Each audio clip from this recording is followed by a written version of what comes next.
नमस्कार, स्वागत है आपका एक बार फिर से भारत समाचार के हमारे इस खास कार्यक्रम में जो आधारित है कानाफूसी गपशप और चर्चाओं पर। तो चलिए शुरू करते हैं पावर सेंटर।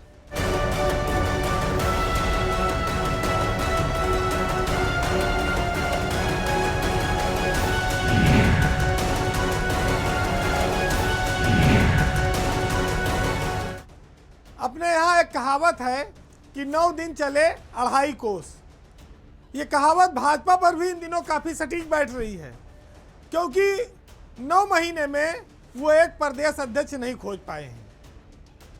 वो देश की सबसे बड़ी पार्टी है, प्रदेश में भी उनकी लगातार दूसरी बार सत्ता है और 9 महीने हो जा रहे हैं प्रदेश अध्यक्ष का ऐलान नहीं कर पाए। और इसी ऐलान की वजह से योगी मंत्रिमंडल का विस्तार भी रुका हुआ है। अब अध्यक्ष नहीं आ रहा है, संगठन तय नहीं हो रहा है, जो लोग इंतजार में थे उनका टाइम बीत रहा है। 3 साल योगी सरकार अपना पूरा कर चुकी है, चौथे साल में चल रही है।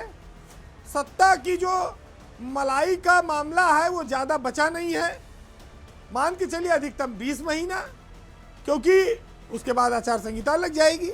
कुछ लोगों को संगठन से सरकार में आना है, कुछ राज्य मंत्रियों को कैबिनेट में प्रमोट होना है।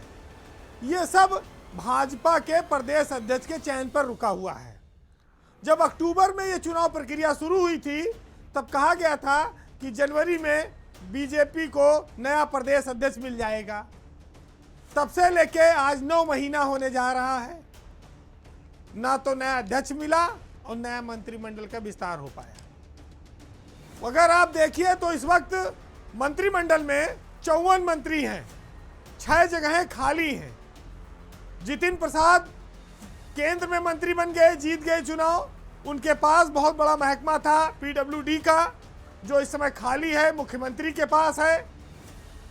अब वो मंत्रालय किसको दिया जाए, जब नए मंत्री बने तब तो तय हो। वर्तमान प्रदेश अध्यक्ष हैं भूपेंद्र चौधरी, वो पहले सरकार में मंत्री रह चुके हैं।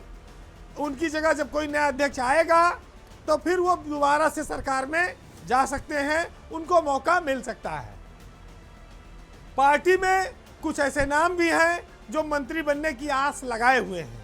एक चर्चा यह है कि स्वतंत्र देव सिंह दोबारा से प्रदेश अध्यक्ष बन सकते हैं, लेकिन बीएल वर्मा का नाम भी बहुत प्रमुखता से चल रहा है। 2 नामों में से ये कयास है कि यही कोई अगला बीजेपी का प्रदेश अध्यक्ष बनेगा।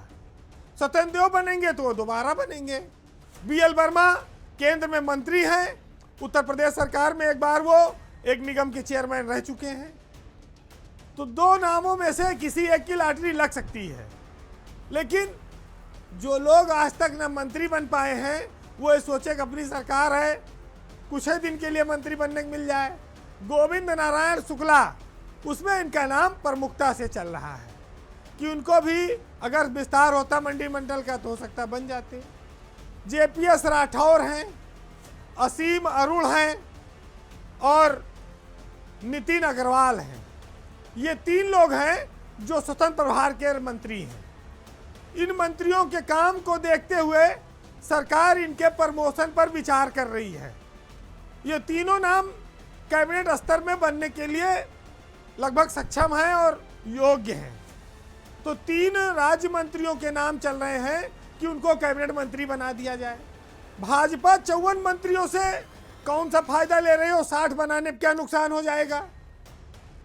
6 जगहें खाली रखने से तो अच्छा है कि जिन जिलों में आपको प्रतिनिधित्व नहीं मिल पाया मंत्रिमंडल में, चाहे अयोध्या है, बस्ती है, वहाँ से एक मंत्री बना दो, कम से कम उनको भी मौका मिल जाएगा और 60 सीटें भर सकती हैं। बीजेपी बहुत सारी उधेड़-बुन में फंसी हुई है, अनिर्णय की स्थिति है। जो पार्टी अपने आप को डिफरेंस वाली कहती थी, उसके यहाँ इन खबरों के माध्यम से लोगों का दर्द मैं उजागर तो कर दे रहा हूँ, लेकिन वो अपने लिए कुछ नहीं बोल सकते। अब ये चाहे प्रदेश स्तर पर सुना जाए चाहे राष्ट्रीय स्तर पर सुन लो और समय रहते लोगों की इच्छाओं की पूर्ति भी हो जाए। किस्मत के भरोसे चीज़ों को बहुत दिन तक नहीं टालना चाहिए। नेता बेचारे कहते जो किस्मत में होगा मिलेगा। मंदिर मंदिर घूम रहे हैं, नेताओं के यहाँ चक्कर लगा रहे हैं दिल्ली, बंबई और लखनऊ, उससे तो वो मुक्ति पाए। आईएएस और आईपीएस अफसरों के बीच के तमाम सारे किस्से आपने सुने होंगे, लेकिन आज हम आपको इनकम टैक्स विभाग में आईआरएस अफसर, जो केंद्रीय सेवा के अफसर हैं, जो माना जाता है कि विशिष्ट हैं क्योंकि वो ज़मीन से 4 कदम ऊपर चलते हैं, उनसे कोई सीधे उनके खिलाफ न टकराहट ले सकता है न लिख सकता है। लेकिन मामला ऐसा आ गया कि वो सुर्खियों में है।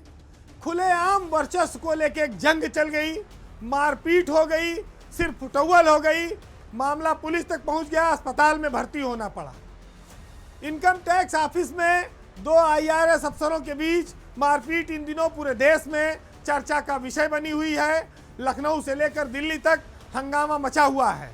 ऐसा कहा जा रहा है कि अफसरों के बीच ये मामला वर्चस्व का, जांच का और सूचना मांगने से जुड़ा है। बताया जाता है कि इनकम टैक्स विभाग में लखनऊ में वहाँ 6ठे तल पर प्रिंसिपल इनकम टैक्स कमिश्नर का ऑफिस है, उसी के सामने कमिश्नर हेडक्वार्टर कक्ष है, जिसमें आईआरएस अफसर जेडी लेवल के योगेंद्र मिश्रा और डिप्टी डायरेक्टर लेवल के गौरव गर्ग के बीच किसी बात को लेकर कहासुनी हो गई और काफ़ी मारपीट हो गई दोनों के बीच। इस मारपीट में गौरव गर्ग जो डिप्टी डायरेक्टर हैं, उनको कई जगह चोटें आईं और उनको अस्पताल में भी भर्ती कराना पड़ा। गौरव गर्ग कोई मामूली अफसर नहीं है, उनकी पत्नी आईपीएस अफसर हैं रवीना त्यागी, और वो लखनऊ में ही इस समय डीसीपी के पद पर तैनात हैं। योगेंद्र मिश्रा के ऊपर एफआईआर लिखी जा चुकी है और जानलेवा हमले की एफआईआर है, यानी जिसको पहले 307 कहते थे, अब 109 बीएनएस की धारा है, उसमें उनके ऊपर एफआईआर लिखी गई है, यानी कि उनकी गिरफ्तारी भी हो सकती है। लेकिन क्या वाकई में किसी धारदार हथियार से हमला हुआ है या किसी असलहे से हमला हुआ है, जो 307 जैसी बड़ी धारा का इस्तेमाल इसमें किया गया है?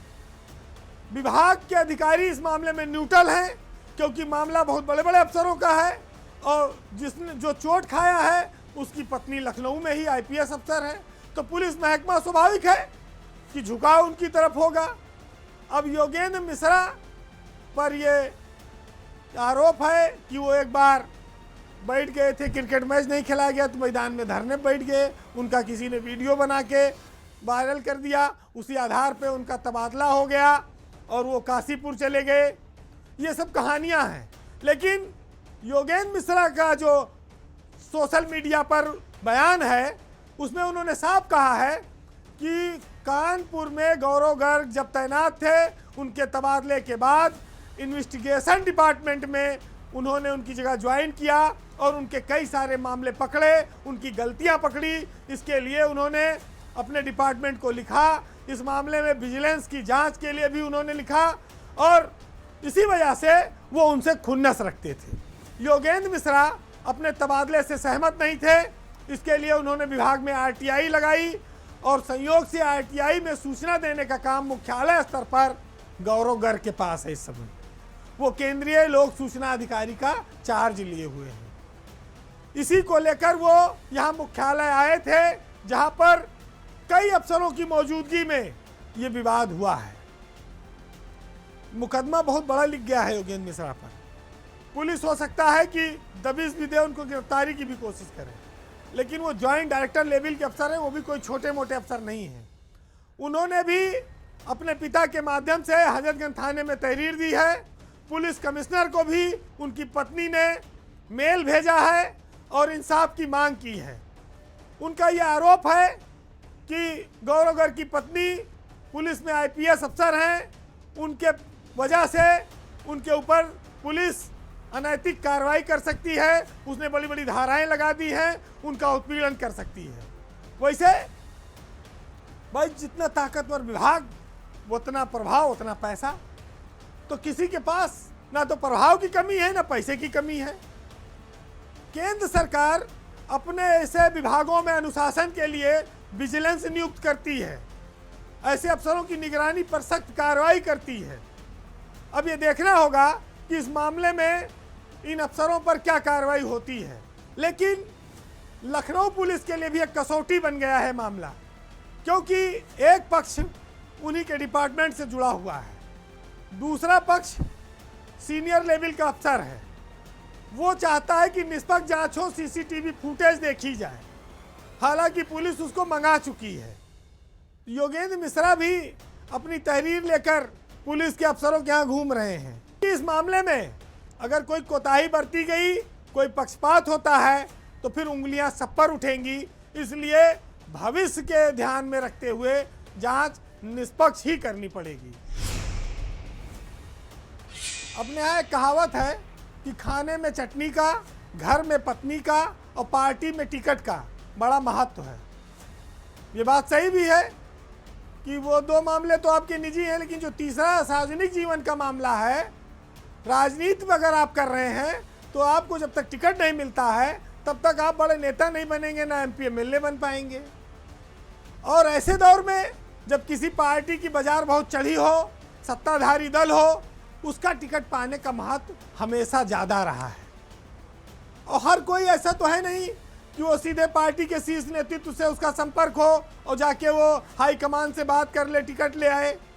तो ऐसे में जो नेता हैं वो जरिया ढूंढते हैं, वो रास्ता ढूंढते हैं कि आखिर कैसे अपने लक्ष्य तक पहुंचा जाए। भगवा दल जो है भाजपा, वो इन दिनों ऐसे ही एक नेता से बहुत सारे लोग उम्मीद बनाए हुए हैं।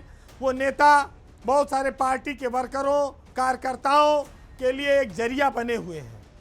वो सरकार में मंत्री हैं, उनकी विभाग की गाड़ियां भले खटारा हो, बहुत तेल पीती हो, सुस्त चलती हो, लेकिन मंत्री जी की रफ्तार में कोई कमी नहीं है। उनका कहते हैं कि लखनऊ से लेकर दिल्ली तक हार्ट लाइन पे सीधा कनेक्शन है। वो नेता हैं दयाशंकर सिंह। उत्तर प्रदेश के परिवहन मंत्री हैं दयाशंकर सिंह, जो इन दिनों फिर से चर्चा में हैं। दयाशंकर सिंह भाजपा में एक संकट मोचक नेता के तौर पर अपनी पहचान बना रहे हैं और दूसरे दलों के लोगों को बात करके अपने यहाँ लाने में भी उनको काफ़ी कामयाबियाँ मिली हैं। यही वजह थी कि एक समय ऐसा आया लोकसभा चुनाव के दौरान कि उनको पार्टी ने ज्वाइनिंग कमेटी का चेयरमैन बनाया कि जो लोग पार्टी में लाना है वो दयाशंकर सिंह के थ्रू लाए जाएंगे। उनके विभिन्न दलों के नेताओं के साथ अच्छे संबंध हैं। वो सेटिंग करने के मामले में काफ़ी मशहूर हो चुके हैं और इसका उन्होंने उदाहरण दिखाया पीला गमछा वाले ओपी राजभर को लेकर। उनके घर कभी वो शाम में पहुंच जाते थे, कभी भोर के अंधेरे में निकलते थे। उनको कई बार देखा गया कैमरे के सामने और आज उन्हीं की वजह से राजभर सत्ता सुख प्राप्त कर रहे हैं। चर्चा है कि ये भी एक समय आई कि मिल्कीपुर में जब उपचुनाव हो रहा था तब मंत्री जी के भरोसे पर उनके ही परिवहन विभाग के एक अफसर ने इस्तीफा दे दिया था, बीआरएस ले लिया था कि टिकट मिल जाएगा।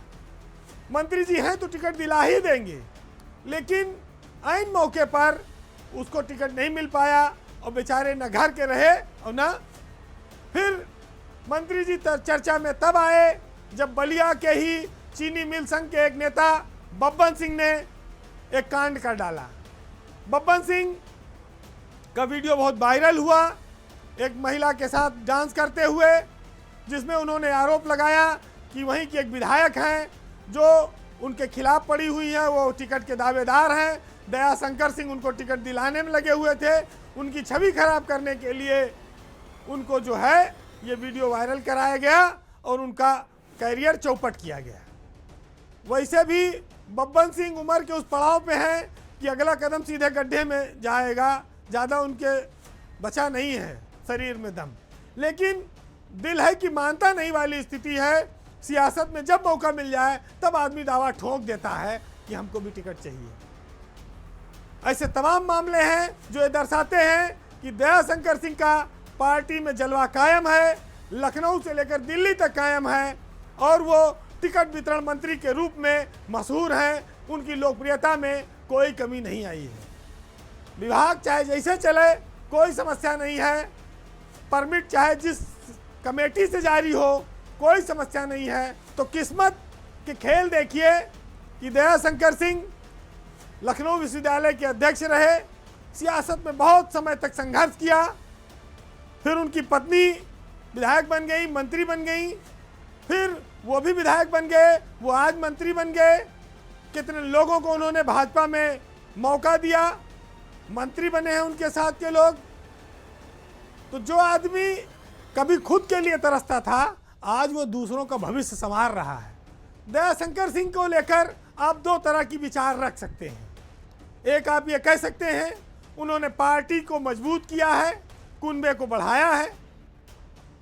दूसरी ओर आप ये भी कह सकते हैं कि उनकी किस्मत पहले बहुत डामाडोल थी, आज वो शिखर पर है, और कई बार वो अपने विभाग के अफसरों से असहज भी रहे हैं।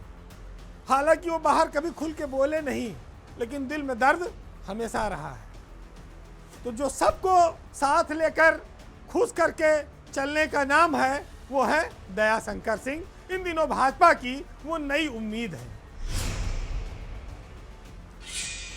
उत्तर प्रदेश में एक बहुत बड़ा सवाल था कि यूपी का नया डीजीपी कौन बनेगा।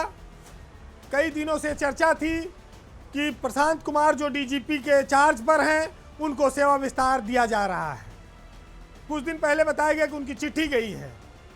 24 घंटे पहले यह ऐलान होने लगा सोशल मीडिया पर कहीं कहीं कि उनका 6 महीने का सेवा विस्तार हो गया है। फिर कुछ लोगों ने कहा कि नहीं, 3 महीने का उनको एक्सटेंशन मिला है। अब आज डीजीपी प्रशांत कुमार रिटायर हो गए हैं, उनको सेवा विस्तार नहीं मिला है। उत्तर प्रदेश में वो ईओडब्ल्यू के डीजी थे और उनके पास डीजीपी पद का कार्यवाहक चार्ज था। आखिरी वक्त तक ये इंतजार चला कि शायद दिल्ली से उनके सेवा विस्तार का कोई पत्र आए और वो इस पद पर कंटिन्यू करें। लेकिन अब डीजीपी समेत आज कई सारे अफसरों का विदाई समारोह हो गया है। सेवा विस्तार का मामला आखिरकार पूरा नहीं हो पाया है और पिछले कई डीजीपी की तरह उनको भी आखिरी वक्त तक इंतजार करते करते चार्ज छोड़ना पड़ा है। अब सवाल ये आता है कि प्रशांत कुमार अंतिम वक्त तक इस उम्मीद में थे कि उनको सेवा विस्तार मिल जाएगा। सेवा विस्तार नहीं मिला तो अब डीजीपी का चार्ज किसे दिया जाएगा। चर्चा में एक दंपत्ति हैं, दोनों आईपीएस अफसर हैं। पति ने वीआरएस मांग लिया है, नौकरी 1.5 साल बची थी, सरकार उनसे नाराज थी, उनको कुछ देना नहीं था, वेटिंग में थे।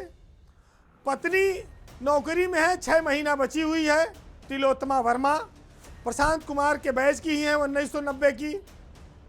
उनका नाम तेजी से चल रहा है कि उनको डीजीपी पद का चार्ज दिया जा सकता है। पति से नाराजगी है, पत्नी को डीजीपी का चार्ज मिल सकता है। कितनी विचित्र संयोग बनेगा अगर ऐसा होता है तो। देखिए, अब तिलोत्तमा वर्मा अगर बनती है तो एक महिला डीजीपी होंगी प्रदेश की, ये भी एक उपलब्धि होगी। वो आईपीएस आशीष गुप्ता की पत्नी है, जो उनसे एक बैच सीनियर हैं। प्रशांत कुमार से भी वो सीनियर थे, आशीष गुप्ता, और सरकार उनको 1 साल से वेटिंग में रखे हुए है, उनसे नाराज हैं। 1.5 साल उनकी नौकरी बची है, उन्होंने रिटायरमेंट मांग लिया। अब बचते हैं फिर यहाँ पर 2 नाम बड़ी प्रमुखता से उभर रहे हैं। दीपेश जुनेजा का नाम भी चल रहा है। दीपेश जुनेजा उत्तराखंड के रहने वाले हैं और इस समय डीजी अभियोजन है और सीबीसीआईडी है, 2 चार्ज हैं। 91 बैच के राजीव कृष्णा है, इस समय डीजी भर्ती बोर्ड है, विजिलेंस का चार्ज है। और आपको एक महत्वपूर्ण बात बताऊं कि यूपी में डीजीपी वही बना है जिसके पास दोहरा चार्ज रहा हो पिछले कई समय से। तो दोहरे चार्ज वाले में दीपेश जुनेजा भी हैं और राजीव कृष्णा भी हैं, दोनों के पास 2 विभाग है। तो इन दोनों में से किसी के डीजीपी बनने की संभावना ज़्यादा है। लेकिन अगर दीपेश जुनेजा डीजीपी बनते हैं तो उनके पास फरवरी तक का वक्त है, यानी कि 9 महीना। फरवरी 2026 में वो रिटायर हो जाएंगे। और राजीव कृष्णा बनते हैं तो ये 4 साल 2029 तक डीजीपी रहेंगे। हम बोल रहे हैं 2025 में। तो इतना लंबा कार्यकाल उनके पास है कि इससे लोग डर गए हैं कि पता नहीं फिर बाद में हट पाएंगे कि नहीं हट पाएंगे।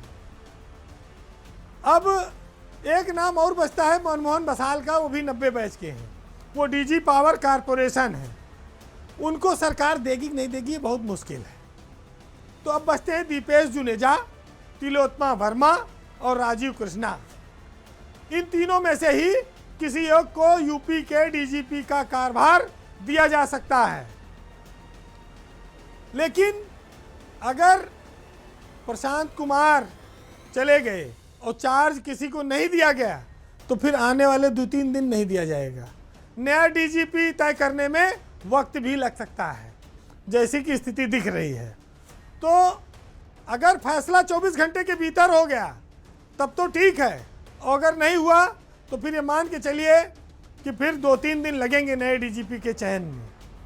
वैसे अगर राजीव कृष्णा बनते हैं डीजीपी तो वो अस्थायी तौर पर हो सकते हैं, उनके पास लंबा वक्त बचेगा और वो ऐसे डीजीपी साबित होंगे कि फिर 91, 92, 93 तक के बैच के अफसर उनके सामने चले जाएंगे, क्योंकि उनके पास 4 साल से ज़्यादा का वक्त है। वो बहुत लंबी पारी खेलेंगे। फिलहाल किस्मत में क्या लिखा है किसके, ये तो आने वाले वक्त में पता चलेगा। लेकिन ये साफ है कि हर बार जब कोई डीजीपी रिटायर होता है तो उसके सेवा विस्तार का सुरसुरी सिगुफा चलता है। आज पत्र गया है, बात हो गई है, आज गृह मंत्रालय खुला नहीं है, शनिवार पड़ गया है, रविवार है, फिर पीएमओ में बात हो गई है, गृह मंत्री बाहर हैं। ये सब कहानियां रोज कुछ ना कुछ चलती हैं। रिजल्ट 0 हो जाता है बाद में, फिर किसी और को चार्ज आखिरी वक्त में दिया जाता है। लेकिन देखिए, ब्यूरोक्रेट्स की, पुलिस अफसरों की एक मजबूरी भी है कि वो आखिरी वक्त तक उम्मीद नहीं छोड़ते हैं और सरकार के सामने सर झुकाए रहते हैं। अच्छी पोस्टिंग और पद पर बने रहने के लिए अफसरों ने हर तरह के वहाँ समझौते किए हैं।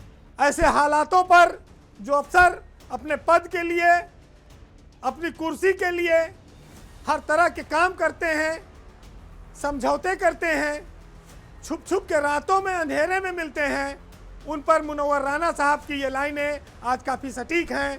सुनिएगा कि दरबार में जब ओहदों के लिए पैरों में अना गिर जाती है, कौमों के सिर झुक जाते हैं, चकरा के हया गिर जाती है। और पहले भी हथेली छोटी थी, अब भी ये हथेली छोटी है। कल इससे शक्कर गिर जाती थी, अब इससे दवा गिर जाती है। और अब तक तो हमारी आंखों ने बस 2 ही तमाशे देखे हैं, या तो कौम के रहबर गिरते हैं या लोकसभा गिर जाती है। नमस्कार।